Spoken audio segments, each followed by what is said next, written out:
Hello students. तो आज हम पढ़ने जा रहे हैं जियोग्राफी का फर्स्ट चैप्टर। आज का टॉपिक है land degradation and conservation measures. Land degradation का मीन्स होता है भू निम्नीकरण।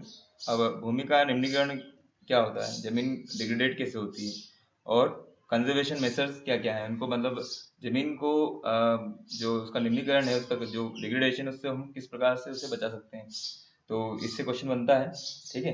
डिफरेंट टाइप ऑफ डिग्रेडेशन आते हैं और साथ ही साथ में क्वेश्चन ये आता है कि मतलब हाउ वी कंजर्वेट लैंड डिग्रेडेशन, ठीक है। तो दो क्वेश्चन बनेंगे इससे मेनली, 3 मार्क्स के। तो पहले हम लैंड डिग्रेडेशन को समझ लेते हैं कि वो होता क्या है और किन किन रूपों में होता है, किस तरीके से होता है। We have shared our land with the past generation and will have to do so with the future generation too. हमने हमारी जो जमीन है वो अपने 5 जनरेशन के साथ में शेयर की है, यानी कि जो हमारे पूर्वज रहे हैं उनके साथ शेयर की है, और हम इसे करेंगे आगे चल के शेयर किससे, अपने फ्यूचर जनरेशन के साथ में, यानी कि अपने आने वाले वंशजों के साथ में। 90% 95% of our basic needs for food, shelter and clothing are obtain from land. तो मतलब 5% को छोड़ के बाकी सारी जो मतलब आवश्यकताएं हमारी बेसिक नीड्स की, चाहे फूड हो, शेल्टर हो या क्लोथिंग हो, ये सब हमें कहाँ से मिलता है, जमीन से। Human activities have not only brought about degradation of land but have also aggravated the pace of natural forces to cause damage to land। देखो, इंसान की जो क्रियाकलाप है, या हम कहें कि इंसानों के द्वारा किए जाने वाले जितने भी कार्य हैं, उसकी वजह से ये इकलौता कॉज नहीं है जिसकी वजह से मतलब लैंड डिग्रेडेड होती है या उसका निम्नीकरण होता है। इसने जो नेचुरल प्रोसेस थी या नेचुरल फोर्सेस जो है, उसको भी मतलब वो ज़्यादा क्या कर दिया है, बढ़ा दिया है। यानी कि जो जमीन मतलब हवा से उसका निम्नीकरण होता है या पानी से जो होता है, उसको भी उसने क्या कर दिया है, बढ़ा दिया है। ठीक है, तो मतलब इंसान के कार्यों की वजह से लैंड डिग्रेडेड तो हुआ है, पर उसकी वजह से उसने जो ह्यूमन फोर्स था उसको भी क्या कर दिया है, बढ़ावा दिया है ज़्यादा।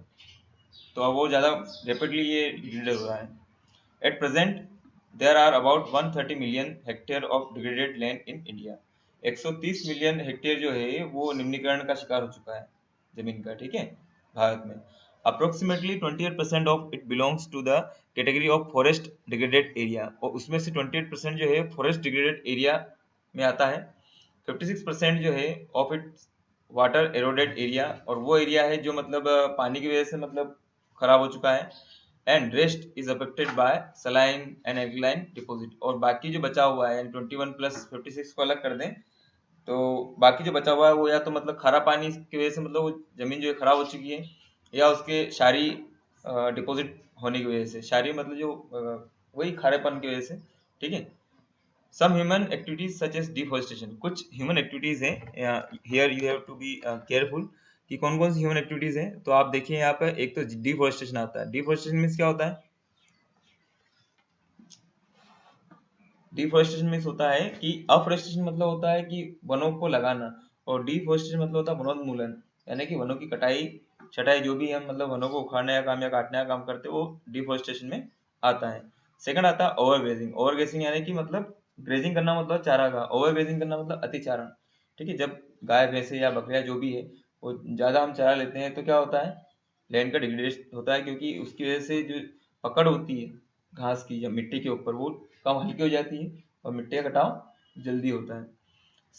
Third one is mining. Mining में होता है खदान। खदान की वजह से भी मतलब खदान खोदने से भी मतलब जमीन का जो है डिग्रेडेशन होता है, ठीक है। वो जमीन जो है कटना शुरू हो जाती है पानी की वजह से।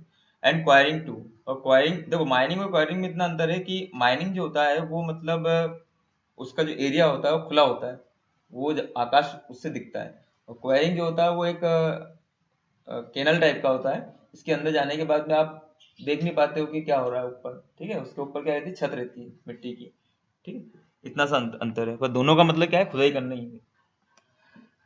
Have contributed significantly in the land degradation, इसने इन सभी ने मतलब बहुत ज़्यादा प्रभाव डाला है लैंड डिग्रेडेशन में। तो यहाँ पर एक ग्राफ दिया गया है आपको, वेन डायग्राम दिया गया है। वेस्टलैंड इन 2000 का एक सर्वे है, उसके हिसाब से वाटर इरोडेड जो है वो ब्लू कलर से है कि जमीन की वजह से मतलब पानी की वजह से जमीन जो निम्नीकरण हुआ है। नेक्स्ट फॉरेस्ट डिग्रेडेड एरिया, पेड़ों की वजह से जिसका उपयोग नहीं किया जा सकता। नेक्स्ट है सलाइन एंड एल्कलाइन लैंड, जो मतलब खारा हो चुका है, वो 6% है। और वाइड इरोडेड एरिया वो 10% है। ठीक है। Mining sites are abandoned after excavations work is completed complete leaving deep scars and traces of overburdening. देखो जो माइनिंग साइट होती है, जब उनके एक्सकेवेशन काम खत्म हो जाता है, मतलब उनमें से जो भी निकालना होता है, चाहे वो मेटल्स हो या नॉन मेटल्स हो, वो जब निकाल ली जाती है तो उनको मतलब छोड़ दिया जाता है। ठीक है। तो उनको छोड़ दिया जाता है तो उसके जो गड्ढे हैं या जो भी स्कार्स या ट्रेसेस है वो एज इट इज वहां पर रह जाते हैं। ठीक। इन स्टेट लाइक झारखंड, अगर अब बात करें अगर माइनिंग की, तो माइनिंग हमारे इंडिया में, हमने जैसे कि पहले बताया था, कुछ ही स्टेट्स हैं जहाँ पर माइनिंग ज़्यादा होती है, क्योंकि वो गोंडवाना लैंड से आते हैं। ठीक है। और उसमें जो है वो झारखंड आता है, छत्तीसगढ़, मध्य प्रदेश और Orissa. Deforestation due to mining have cause severe land degradation. और यहाँ पर मतलब जो डिफॉरेस्टेशन हुआ है, वनोन्मूलन हुआ है, यानी वनों की जो कटाई हुई है, वो किसकी वजह से हुई है? माइनिंग की वजह से हुई है। और इसकी वजह से, माइनिंग की वजह से जब डिफॉरेस्टेशन हुआ तो वहाँ पे जमीन का निम्नीकरण हुआ है। ठीक है। क्योंकि पेड़ कट जाएंगे तो पेड़ मतलब जमीन को जो पकड़े हुए हैं या जकड़े हुए हैं, वो खत्म हो जाएगी उनकी जकड़, और मिट्टी जो है कटना शुरू हो जाएगी। In state like Gujarat, Rajasthan, Madhya Pradesh, Maharashtra, overgrazing is one of the main reason for land degradation. अगर हम बात करें गुजरात, राजस्थान और मध्य प्रदेश की, तो यहाँ पर जो लैंड डिग्रेडेशन का मेन रीजन है वो क्या है? ओवरग्रेजिंग है। ठीक है, ज्यादा चराई की वजह से। अगर पंजाब, हरियाणा, वेस्टर्न यूपी की बात करें, तो यहाँ पर जो मेन रीजन है वो क्या है? Over irrigation. आपने देखा होगा यहाँ पे ज्यादा जो है अच्छी फसल प्राप्त करने के लिए यहाँ पर इरिगेशन ज़्यादा से ज़्यादा मात्रा में किया जाता है, जिसकी वजह से वहाँ पर भी ज़मीन जो है वो क्या हो गई है? उसका निम्नीकरण हुआ है, डिग्रेडेशन हुआ है। Due to water logging leading to increase in salinity and alkalinity. जब हम ज़्यादा समय, लंबे समय तक, जैसे यूपी में आप देखते हो कि मतलब कौन सी फसल उगाते हैं हम? अधिकतर चावल की फसल उगाते हैं। ठीक है। इधर पंजाब में भी चावल और गेहूँ दोनों उगाते हैं। तो जब एक पानी जब ज़्यादा लंबे समय तक मतलब एक ही जगह पे इकट्ठा रहेगा, तो उस पानी में किसकी मात्रा बढ़ जाएगी? नमक की। सैलिनिटी, पानी जो है वो खराब हो जाएगा, तो ये उसकी अल्कलिनिटी प्रॉपर्टी को बढ़ा देता है। ठीक है। और उसकी वजह से जो नीचे की जमीन है उसकी उपजाऊपन क्या हो जाता है? खत्म हो जाता है।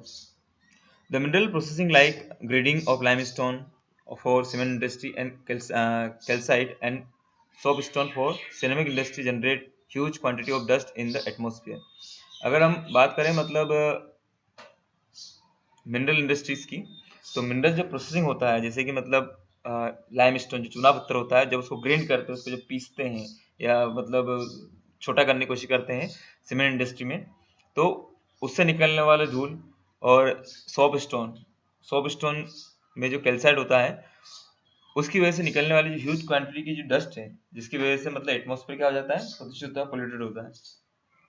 It retired the process of infiltration of water into the soil after it settle down on the land.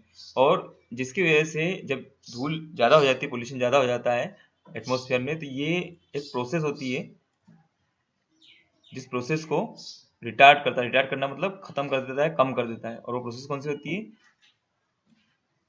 In filtration, मतलब छन्ने की जो प्रक्रिया होती है। देखो पानी अपने आप मतलब पानी, जल जो है या वाटर बॉडीज जो है वो अपने आप अपने को मतलब साफ कर देती है, चाहे वो नदियाँ हो या कुछ भी हो। ठीक है। पर अगर हम उनकी प्रोसेस में, नेचुरल प्रोसेस में बाधा उत्पन्न करेंगे तो क्या होगा? उनकी प्रोसेस क्या हो जाएगी? स्लो हो जाएगी। तो यही हो रहा है यहाँ पर, उनकी प्रोसेस क्या होती जा रही है? स्लो होती जा रही है। जो फिल्ट्रेशन की जो उनकी प्रोसेस है वो खत्म होती जा रही है। हाल ही के दिनों में, रिसेंट ईयर में, industrial influence as waste have become a major source of land and water pollution in many parts of the country. आप देखोगे तो अधिकतर, चाहे वो दिल्ली हो, चाहे कोलकाता हो या मुंबई हो या चेन्नई हो, जो बड़ी बड़ी मेट्रोपॉलिटन सिटीज हैं, वहाँ पर जो पोल्यूशन हो रहा है, या मतलब हम कहें कि वाटर पोल्यूशन हो रहा है मेनली, वो किसकी वजह से हो रहा है? इंडस्ट्री की वजह से हो रहा है। ठीक है। यमुना क्यों खराब है आज? क्योंकि वहाँ पे यमुना के पास में स्थित होने वाली फैक्ट्रियों की वजह से, इंडस्ट्री की वजह से। और गंगा क्यों खराब है? क्योंकि उसके आसपास मौजूद इंडस्ट्रीज की वजह से। ठीक है। ड्यू टू इंडस्ट्री, इसके इन्फ्लुएंस की वजह से आज जो है अधिकतर वाटर पोल्यूशन या लैंड जो है पोल्यूशन होता है। There are many ways to solve the problem of land degradation. अब ये तो हमने पढ़ा कि लैंड डिग्रेडेशन होता क्या है और कैसे होता है। ठीक है। डिफोरेस्टेशन की वजह से होता है।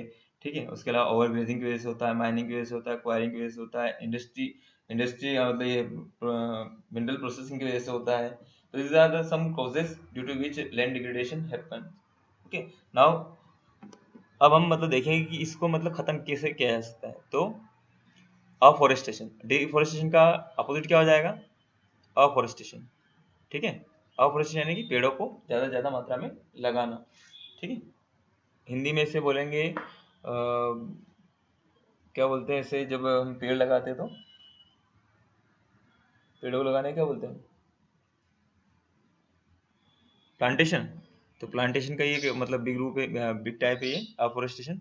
इसमें फॉरेस्ट लगाते पूरे पूरे। And proper management of grazing can help to some extent. और अगर हम जो ग्रेजिंग प्रोसेस है उसको अगर प्रॉपर तरीके से मैनेज करें तो भी मतलब हम इसको वो कर सकते हैं, कंट्रोल कर सकते हैं। Planting of shelter belt of the plants, plants के लिए शेल्टर बेड बनाना कि हाँ भाई ये मतलब इस जगह पे यही प्लांट लगेंगे। कंट्रोल ऑन ओवरग्रेजिंग, ओवरग्रेजिंग के ऊपर कंट्रोल करना। Stabilising of sand dunes by growing thorny bushes. जो सैंड ड्यून्स हैं रेगिस्तान में, आप देखोगे रेगिस्तान में जो रेत के टीले होते हैं वो हवा की वजह से एक जगह से दूसरी जगह पे शिफ्ट होते रहते हैं। ठीक है, तो रेत के टीलों को हम बोलते हैं सैंड ड्यून्स। तो अब सैंड ड्यून्स अगर लगातार वो अपनी पोजीशन को चेंज करते रहेंगे तो क्या होगा, वहाँ पर जो वनस्पति है वो उगेगी क्या? वो नहीं उग पाएगी, हो सकता है वो उसमें दब जाए। ठीक है, इसलिए उनको स्टेबलाइज करने के लिए क्या किया जाता है, वहाँ पर थोनी बशेस को उगाया जाता है, यानी कटीली जो झाड़ियाँ हैं उनको उगाया जाता है, ताकि अगर रेत आए तो उनके आसपास वो क्या हो जाए, इकट्ठा हो जाए। और some of the method to check land degradation, इससे मतलब क्या होगा, लैंड डिग्रेडेशन जो है कम होगा। इन चीज़ों से क्या क्या पढ़ी हमने? अफॉरेस्टेशन, ओवरग्रेजिंग को कंट्रोल करना, stabilising of sand dunes by growing thorny bushes, 4 हो गए। Proper management of wastelands, wasteland का प्रॉपर मैनेजमेंट करके, controlling of mining, mining activity को कंट्रोल करके, proper discharge and disposal of the industrial influence, influence जो industry से निकलने वाला जो डिस्चार्ज है उसका प्रॉपर मैनेजमेंट हो। ठीक है, उसका प्रॉपर डिस्चार्ज हो, डिस्पोजल हो कि कहाँ फेंकना है कहाँ नहीं फेंकना है। ठीक है, and waste after treatment can reduce land and water degradation in industrial and suburban area. और ट्रीटमेंट के बाद में मतलब उनका एक रियल में ट्रीटमेंट हो, उनसे जो चीज़ें मतलब उपयोगी है वो उनको निकाल लिया जाए। ठीक है, जो वेस्ट है उनको ही फेंका जाए और उनको फेंकने की जगह भी एक फिक्स हो, जिससे मतलब वाटर पोल्यूशन नहीं हो और मतलब लैंड पोल्यूशन नहीं हो। अब नेक्स्ट टॉपिक है आपका सोइल एज ए रिसोर्स। अभी तक हमने क्या पढ़ा था? Land as a resource. अब लैंड का एक स्मॉल पार्ट है सोइल। सोइल में क्या होता है? मिट्टी होता है। तो मृदा एक संसाधन के रूप में कैसे होती है मृदा एक संसाधन के रूप में? Soil is the most important renewable natural resource. Soil जो है बहुत ही महत्वपूर्ण निम्नीकरणीय मतलब संसाधन है, क्योंकि इसका मतलब निर्माण होता रहता है पर एक एक्सटेंट में, क्योंकि इसको एक लेयर बनने में कई सालों लगते हैं। It is the medium of plant growth, ये किसका मीडियम है, किसका माध्यम है? पौधों के उगने का। ठीक है, इसी में पौधे उगते हैं। And support different types of living organism on the earth, और अलग अलग प्रकार के लिविंग ऑर्गेनिज्म को ये सपोर्ट करता है जहाँ पर ये रहते हैं सोइल में। The soil is a living system, soil एक लिविंग सिस्टम है, जीता जागता सिस्टम है। It takes millions of years to form soil up to a few centimetre in depth. कुछ सेंटीमीटर की गहराई में सोइल बनने के लिए कई साल लगते हैं। रिलीफ, पेरेंट्स रॉक्स और bed rocks, climate, vegetation and other form of life and the time are important factor in the formation of the soil. तो कई बार क्वेश्चन पूछा जाता है कि what are the different factor for formation of soil. तो इसमें ये पॉइंट आएंगे। रिलीफ, पेरेंट रॉक क्या है, जैसे कि अगर पेरेंट रॉक मतलब इग्निशियस रॉक हुई तो इससे बनने वाली मिट्टी कौन सी होगी? काली मिट्टी। ठीक है, उसकी अगर मतलब पेरेंट रॉक चेंज हो गई तो फिर वो अवसादी हो जाएगी। ठीक है, अलग अलग टाइप्स मतलब। और बेड रॉक क्या है, क्लाइमेट कैसा है वहाँ का, वातावरण कैसा, वेजिटेशन कैसा है वहाँ का। ठीक है, ये सारी चीज़ें जो हैं, टाइम और कितना समय लगा है उसको, समय मतलब समय के हिसाब से मिट्टी के प्रकार होते हैं, मालूम है आपको? कौन कितनी पुरानी कौन कितनी नई है। Various force of nature such as change in the temperature, temperature में चेंज जो है प्रकृति का वो भी मायने रखता है मिट्टी बनने में। एक्शन ऑफ रनिंग वाटर, अगर रनिंग वाटर तेज है तो मतलब जल्दी मिट्टी बनेगी और बारीक मिट्टी बनेगी। हवा, ग्लेशियर, एक्टिविटी ऑफ डिकम्पोजर्स, जो छोटे छोटे डिकम्पोजर होते हैं जो एक चीज़ को खाकर उसे उसकी छोटे पार्ट्स में डिवाइड करते हैं, जैसे कि आपने देखा होगा जानवर मर जाते हैं। ठीक है, तो उनको उनके ऊपर डिकम्पोज लग जाते हैं, उसको मतलब किसमें तब्दील कर देते हैं, मिट्टी में। ठीक है, तो वो काम किसका होता है, डिकम्पोजर का। इनका काम होता है विघटन करना, डिकम्पोज करना। contribute to the formation of soil. Chemical and organic changes which take place in the soil are equally important. Chemical और ऑर्गेनिक चेंजेस जो है वो जो सोइल में होती है, ये दोनों ही इंपॉर्टेंट है। Soil also consist of organic and inorganic material. Soil के अंदर ह्यूमस पाया जाता है जो काफ़ी उपजाऊ होता है और फसल के लिए बहुत इंपॉर्टेंट होता है। जिस मिट्टी में ह्यूमस ज़्यादा मात्रा में पाया जाता है वो मिट्टी उतनी ज़्यादा उपजाऊ होती है। ठीक है, और इसमें कई इनऑर्गेनिक मटेरियल भी पाए जाते हैं जिसमें जी मतलब हम कहें कि जीव के लक्षण नहीं होते हैं जिंदगी के।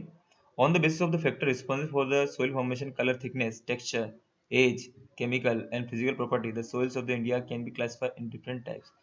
प्रश्न आता है, देखो इस टॉपिक से जो हमने पढ़ा अभी, सोइल एज ए रिसोर्स, इसमें से आएगा कि सोइल क्या होती है। तो soil is the most important renewable natural resource and is the uppermost layer of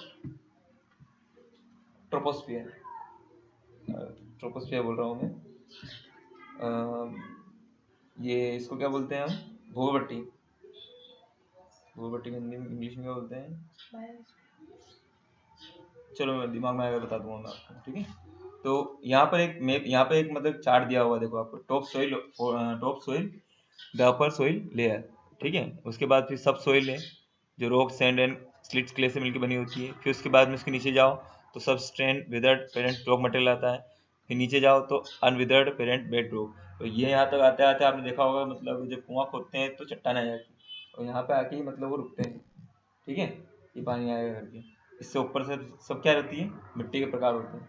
आप जितने जितने नीचे जाते जाओगे उस मिट्टी पे जो है वो एक लेयर चेंज होती जाती है। ठीक है, ऊपर की लेयर, फिर बीच की लेयर, फिर उसके बीच की लेयर। चलिए अब इसके टाइप्स पढ़ लेते हैं और आज का टॉपिक खत्म करेंगे। तो डिफरेंट टाइप्स हैं सोइल्स के। पहला टाइप से आपका एलुवियल सोइल। हर टाइप जो है वो अपने आप में एक क्वेश्चन है। ठीक है, हर टाइप अपने आप में क्वेश्चन है, उसमें एक 1 मार्क्स का क्वेश्चन भी है। जैसे हम बात करते हैं एलुवियल सोइल की। एलुवियल सोइल यानी कि जलोढ़ मिट्टी।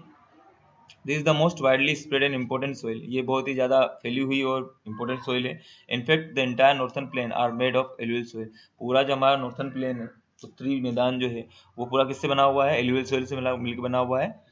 This have been decomposed by 3 important Himalayan river system. अब ये जो एलुवियल सोइल है ये किसने वहाँ जाके डिकम्पोज की है, मतलब वहाँ पर किसकी वजह से है ये, 3 नदी सिस्टम की वजह से। पहली नदी है द इंडस, जिसको हम सिंधु कहते हैं, गंगा और ब्रह्मपुत्र। इन 3 नदियों के सिस्टम की वजह से वहाँ पर सबसे ज़्यादा मात्रा में नॉर्थन प्लेन पे सबसे ज़्यादा मात्रा में कौन सी मिट्टी है, एलुवियल मिट्टी है। This soil also extend in Rajasthan and Gujarat through a narrow corridor. ये जो सोइल है एक छोटे से गलियारे के द्वारा मतलब राजस्थान और गुजरात तक भी फैली हुई है। Alluvial soil is also found in the eastern coastal plain, particularly in the deltas of the Mahanadi, the Godavari, the Krishna and the Kaveri river. एक बार आपको क्लियर कर दूं मैं, ये जो मतलब एलुवियल सोइल है मेनली ये फाउंड की जाती है नदियों के पास में, यानी नदियां ही इसको क्या करती है, डिकम्पोज करती है। तो ये जहाँ जहाँ नदियां हैं वहाँ पर एलुवियल सोइल आपको आराम से मिल जाएगी। तो साउथ में अगर जाओगी तो महानदी, मतलब इधर उड़ीसा में महानदी, साउथ में गोदावरी, कृष्णा और कावेरी, यहाँ पर भी आपको उसके आसपास कौन सी मिट्टी मिलेगी, एलुवियल मिट्टी मिलेगी। ओके, ये एलुवियल सोइल का टाइप दिखा रखा है यहाँ पे पिक्चर में, आप देख सकते हो। The alluvial soil consist of various proportion of sand, silt and clay. इसमें डिफरेंट प्रोपोर्शन में मतलब सैंड पाया जाता है, सिल्ट पाया जाता है और क्ले पाया जाता है। As we move inland toward the river valley, जैसे हम मतलब रिवर वैली के अंदर की तरफ जाने लगते हैं, यानी कि जैसे कि नदी सिस्टम है या नदी की घाटी जो है उसकी जितना दूर जाएंगे तो एलुवियल सोइल की मात्रा कम होती जाएगी। तो जैसे जैसे उसके अंदर की तरफ जाते जाएंगे, नदी की तरफ जाते जाएंगे, वैसे वैसे एलुवियल सोइल की मिट्टी, एलुवियल सोइल जो है वो क्या होती है, बढ़ती जाएगी, मतलब उसकी जो उपजाऊपन है वो क्या होता जाएगा, बढ़ता जाएगा। Soil particle appear somewhat bigger in size in the upper reaches of the river valley. मतलब जो ऊपरी हिस्से हैं वहाँ पर मतलब उसके जो पार्टिकल है वो थोड़े क्या हो जाते हैं, ज़्यादा बड़े हो जाते हैं। Near the place of the break of the slope the soil are coarse. जहाँ से सोइल बन रही है वहाँ पर वो जो सोइल का टाइप होगा कैसा होगा, थोड़ा मोटा होगा। Such soil are more common in pediment plains such as Dors, Jors and तराई। आपने देखा होगा तराई का हिस्सा, नदी के पास वाला हिस्सा देखा होगा आपने, या जिसको हम धूर्स भी बोलते हैं, ये सब हिंदी वर्ड है, ठीक है, इसलिए इनको मतलब ब्लैक में किया गया। तो वहाँ की मिट्टी और अपने यहाँ की मिट्टी में आप अंतर देख सकते हो कि किस प्रकार से जो है मतलब दोनों में डिफरेंट है। Apart from the size, their grains or component soils are also described on the basis of their age. देखो, जो साइज है, एक जगह बड़ी है तो एक जगह छोटी है, इसके अलावा उनके जो ग्रेन्स है, न्यूड्यूल्स जिसे हम बोलते हैं, ठीक है, दाने, वो भी अलग अलग है, वो भी बड़े या छोटे होंगे। आप नदी के पास जाओगे तो आपको नदी के पास में रेत जो है या मतलब बड़ी मिलेगी या पतली मिलेगी, छोटी मतलब बारीक मिलेगी। नदी में बारीक मिलेगी, बड़ी बड़ी मिलेगी ना वहाँ तो also describe on the basis of their age, ये उनकी एज बताती है। According to their age alluvial soil can be classified as old alluvial और न्यू एल्यूवियल। तो एल्यूवियल अपनी एज के आधार पर उसको हम दो भागों में डिवाइड करते हैं। ये एक 3 मार्क्स का क्वेश्चन आता है, differentiate between alluvial, differentiate between bhangar and khadar, ठीक है। तो आप इसको याद रख लीजिएगा, बांगर और खादर। तो ओल्ड को मतलब बांगर बोलते हैं और न्यू को जो है वो खादर बोलते हैं। तो खाप करके याद रख लीजिएगा इसको, क्योंकि मतलब ख जो है आपके हिंदी अल्फाबेट में ख पहले आता है, ब बाद में आता है। तो ख क्या हो गया, खादर क्या हो गया, न्यू सोइल है, और बांगर क्या हो गई, ओल्ड सोइल है, ठीक है। अब इन दोनों के डिफरेंस देख लेते हैं, थोड़ी बहुत कम दे रहे वैसे। तो bhangar soil has high concentration of kankar. अब चूंकि बांगर जो है ओल्ड है तो इसमें मतलब कंकर की मात्रा क्या होती है, ज्यादा होती है। Nodules than the khadar. It has more fine particle and is more fertile than the bangar. और it has more fine particle than and is more fertile than the bangar. ये खादर की बात हो रही है कि खादर जो है इसमें पार्टिकल जो है वो फाइन होते हैं और ये मतलब बांगर ज़्यादा फर्टाइल होती है। Alluvial soils as a whole are very fertile. पूरे अगर बात करें बांगर और खादर दोनों को मिला के, तो एलुवियल सोइल पूरी तरीके से फर्टाइल होती है।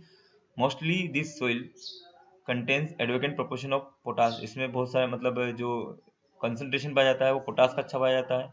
फॉस्फोरिक और लाइम, फॉस्फोरिक एसिड और लाइम, इनका भी मतलब प्रोपोर्शन काफ़ी अच्छी मात्रा में पाया जाता है, जिस वजह से ये कुछ फसल है उनके लिए काफ़ी अच्छी मानी जाती है। जैसे शुगर केन हुआ, पेडी, पेडी हम चावल की खेती को धान कहते हैं, चावल हम दाने को कहते हैं, और उसकी खेती को हम क्या बोलते हैं, धान बोलते हैं। तो धान को इंग्लिश में बोलते हैं पेडी। व्हीट और other cereals and pulses crop, उसके लिए एलुवियल सोइल काफ़ी अच्छी है। इसलिए मतलब आपने देखा होगा उत्तर प्रदेश जो है शुगर केन जो है ज़्यादा उगाता है, क्योंकि वहाँ पर कौन सी सोइल पाई जाती है, एलुवियल सोइल पाई जाती है, ठीक है। Due to its high fertility, अपनी ज़्यादा उपजाऊपन की वजह से region of the alluvial soil are intensely cultivated. यहाँ पर जो रीजन होते हैं एलुवियल सोइल के, वो बहुत ज़्यादा मात्रा में वहाँ पर कल्टिवेशन होता है, यानी कि खेती होती है। तो आप देखो मतलब सबसे ज़्यादा जो खेती होती है वो यूपी बिहार में होती है, ठीक है, क्योंकि वहाँ पर कौन सी मिट्टी है, एलुवियल सोइल है वहाँ पर। एंड डेंसली पॉपुलेटेड, और वहाँ पर पॉपुलेशन भी क्या होता है, ज़्यादा होता है। आपको मालूम है यूपी का जो पॉपुलेशन है वो इंडिया में सबसे ज़्यादा है, कारण भी बता दिए, पता चल गया आपको। Soil in the dry area are most alkaline and can be productive after proper treatment and irrigation. जो ड्राई एरिया है, जो मतलब नदी के पास वाला इलाका है, वो थोड़ा मतलब क्या एल्कलाइन नेचर का होता है, क्योंकि पानी वहाँ लगातार जमा रहता है। तो इसलिए प्रॉपर अगर हम उसका ट्रीटमेंट करें और इरिगेशन करें तो उसे भी मतलब यूज़ में लाया जा सकता है। चलिए नेक्स्ट जो है आपका वो है ब्लैक सोइल। तो ब्लैक सोइल जो है उसे हम काली मिट्टी भी कहते हैं। और काली मिट्टी के बाद में आज के लिए इतना ही रहेगा, क्योंकि फिर आप दिमाग के बाहर निकल जाएगा आपके। तो this soil are black in colour, इसका कलर जो है ब्लैक होता है। And also known as regular soil, ये क्वेश्चन आता है 1 मार्क्स का, which soil is also known as regular soil या what is the other name of black soil. तो उसका नाम क्या है, रेगुलर सोइल, ठीक है, याद रहेगा। Black soil is ideal for growing cotton, ये कॉटन के खेती के लिए अच्छी है। And is also known as black cotton soil, इसे ब्लैक कॉटन सोइल भी कहते हैं। It is believed that climatic condition along with the presence rock material are the important factor for the formation of black soil. Black soil की formation के लिए एक तो इसका प्रेजेंट रॉक तो है ही है, पर क्लाइमेटिक कंडीशन भी बहुत जरूरी है, ठीक है। इन दोनों की वजह से ही काली मिट्टी बनती है। This type of soil is typical of the Deccan trap basalt region spread over north west Deccan plateau and is made of lava flow. ये जो टाइप है ब्लैक सोइल, ये स्पेशली डेक्कन ट्रैप में पाई जाती है, यानी कि बेसाल्ट जो हिस्सा है उसमें पाई जाती है। क्योंकि ऐसा माना जाता है कि मतलब ऐसा माना गया है, ये असलियत है कि ये लावा फ्लो की वजह से बनी हुई मिट्टी है, यानी कि जब ज्वालामुखी फटा तो उससे जो लावा निकला, जो लावा मतलब जो है वो जम गया, उससे जो मिट्टी बनी उस मिट्टी को हम क्या कहते हैं, ब्लैक मिट्टी कहते हैं। ठीक है, और ये स्पेशली कहाँ पाई जाती है, दक्कन के पठार में पाई जाती है। इसलिए आप देखोगे जो ब्लैक सॉइल का जो मतलब स्प्रेड जो क्षेत्र है वो कौन सा है, आपका प्रायद्वीपीय पठार है। ठीक है, पेनिनसुलर एरिया है। दे कवर द प्लेटी ऑफ महाराष्ट्र, ये ब्लैक सॉइल किसको कवर करती है, महाराष्ट्र को, सौराष्ट्र को। और ये देखिए आप, ये एलुवियल सॉइल है। एलुवियल सॉइल किस प्रकार की, और ब्लैक सॉइल कैसी, ब्लैक सॉइल में जब पानी की कमी हो जाती है तो वो फट जाती है, क्रैक्स हो जाते हैं उसमें। ठीक है, आपके यहाँ पे ब्लैक सॉइल पाई जाती है, आपने देखा होगा। और जब इसमें पानी की मात्रा ज़्यादा हो जाती है तो ये चिपचिपी हो जाती है। ठीक है, दैट्स वाई मानसून के आने से पहले ही हमारे यहाँ पे मतलब क्या हो जाती है, खेती को जोत देते हैं। अदरवाइज पानी गिरने के बाद में खेत को जोतना मतलब क्या हो जाता है, मुश्किल हो जाता है। ठीक है, मालवा मध्य प्रदेश छत्तीसगढ़ में पाई जाती है, साउथ ईस्ट डायरेक्शन में भी गोदावरी और कृष्णा में पाई जाती है थोड़ी बहुत। The black soil are made up of extremely fine clay material, ये बहुत ही मतलब बारीक क्ले मटेरियल से मिलकर बनी होती है। They are well known for their capacity to hold moisture, ये अपने मॉइस्चर को होल्ड करने की कैपेसिटी के लिए जानी जाती है, यानी कि ज़्यादा ज़्यादा मात्रा में ये पानी को क्या कर सकती है, पकड़ के रख सकती है। ठीक है, in addition they are rich in soil nutrition, ये इनके अंदर सोइल न्यूट्रिशन भी काफ़ी अच्छी मात्रा में होता है, जैसे कैल्शियम कार्बोनेट, मैग्नीशियम, पोटास और lime. This soil are generally poor in phosphoric content, इसमें फॉस्फोरिक कंटेंट कम होते हैं। They develop deep cracks during hot weather, जब वेदर गर्म होता है, मौसम गर्म हो जाता है तो इसमें क्रैक आ जाते हैं, which help in the proper aeration of the soil, और जिसकी वजह से इसके अंदर जो मतलब एरिएशन बन जाता है, यानी कि केनाल्स बन जाते हैं, वो टूट जाते हैं। ठीक है, हवा अंदर जाती है आराम से, which help in the proper aeration of the soil. These soils are sticky when wet, ये soil जो है मतलब स्टिकी हो जाती है, चिपचिपी हो जाती है जब वो गीली हो जाती है, and difficult to work on unless tilled immediately after the first shower और during the pre monsoon period. वही बात मैंने जो बताई थी आपको कि अगर हम फर्स्ट शॉवर से पहले इसको नहीं जोतेंगे, या फिर मतलब प्री मानसून पीरियड से पहले इसको नहीं जोतेंगे, तो हम इसको जोत ही नहीं सकते, टिल्ट नहीं कर सकते। ठीक है, क्योंकि ये चिपचिपी हो जाती है तब पानी गिरने के बाद में। यहाँ पर एक मैप है आपको जो कि पूछा जाता है इस लेसन से, फर्स्ट लेसन से। ये जो सोइल दिख रही है आपको ग्रीन कलर की, ये कौन सी है, फॉरेस्ट एंड माउंटेनियस सोइल। इसको याद करने की जरूरत नहीं है, क्योंकि ये जो पोर्शन आपको यहाँ से यहाँ तक दिखेगा, ये कौन सा एरिया है आपका, ये आपका है जम्मू कश्मीर और उत्तराखंड। ठीक है, फिर नेपाल से हट के ये आपका सिक्किम, और ये थोड़ा सा हिस्सा जो है आपका ये क्या है, भूटान नहीं है वो, अरुणाचल प्रदेश है वो। तो ये देखिए माउंटेन है पूरा, है ये यहाँ से लेके यहाँ तक माउंटेन एक्चुअली में, तो माउंटेन में ही माउंटेनियस सोइल पाई जाएगी। फिर आता है आपका एलुवियल सोइल। एलुवियल सोइल के बारे में हमने पढ़ा जैसा कि एलुवियल सोइल जो है वो मेनली कहाँ पर स्थित है, आपके गंगा यमुना प्लेटू, गंगा यमुना के मैदान में और ब्रह्मपुत्र के मैदान पे। ठीक है, और थोड़ा सा एक मतलब हमने पढ़ा था कॉरिडोर लेते हुए कहाँ फैली हुई है, गुजरात और राजस्थान में। ये राजस्थान हो गया आपका ये कॉरिडोर, और यहाँ पर कहाँ आ गई है, गुजरात में आ गई। फिर हमने पढ़ा था ब्लैक सोइल के बारे में, तो ब्लैक सोइल मेनली कहाँ पर, डेक्कन ट्रैप में, तो ये महाराष्ट्र, सौराष्ट्र। ठीक है, और एक कृष्णा गोदावरी वाला हिस्सा, तो ये कौन सी है आपकी ब्लैक सोइल।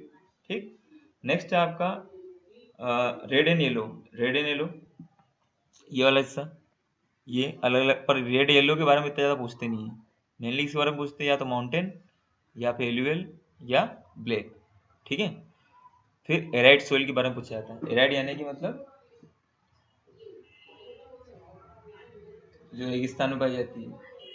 ठीक है, हाँ बालू रेत वही। ठीक है, तो ये जो है मेनली कहाँ पाई जाएगी, हमारे इंडिया में एक ही जगह पर रेगिस्तान है, राजस्थान। ठीक है, तो राजस्थान में ये थार के रेगिस्तान में ये पाई जाती है, तो ये वाला हिस्सा है।